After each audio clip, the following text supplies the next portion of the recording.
Sa pag-amin mo na kasali ka, some way sa katiwalian na Opo. nangyari sa Makati, handa ka bang ibalik? Nakahanda po ako, tita. Kung meron po akong kailangang ibalik sa gobyerno, handa po ako.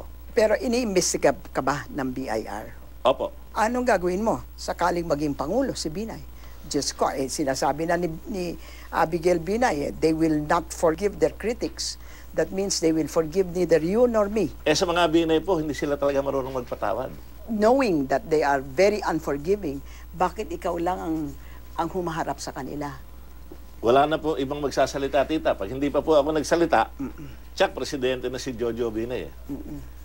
Konsensya ko po yun na sambayan ng Pilipino magdudusa. Sa palagay mo, magkano ang nakuha mo because of the katiwalian in Makati? Alam po ninyo, tita, pinangakuan ako dyan ni Jojo Binay ng campaign fund na 120 million.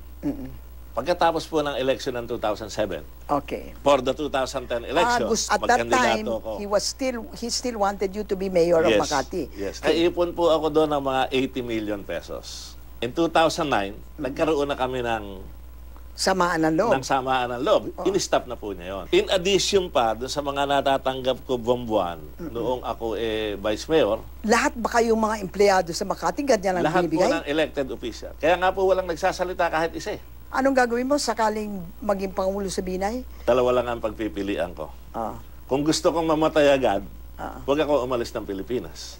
Bakit? Pero naman? kung gusto Meron ka bang... Pero kung gusto ko po naman, titang humaba pa buhay ko, magpunta po ako sa kung saan man bansa na makakahingi ako ng political asylum.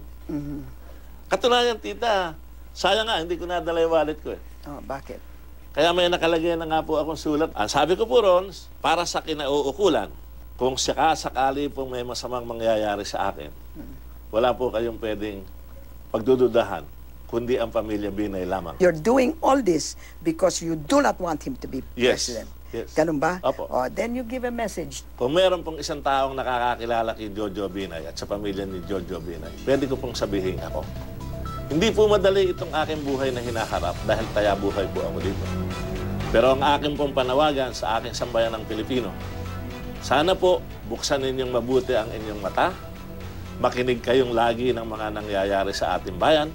Kawawa po kayo at kabawa ang ating bayan kapag ang nanalong presidente ay si Jojo Binay. Thank you very much, Vice Mayor Mercado na. Sus ko. I hope that what you are saying about your life being in danger is not true, but we will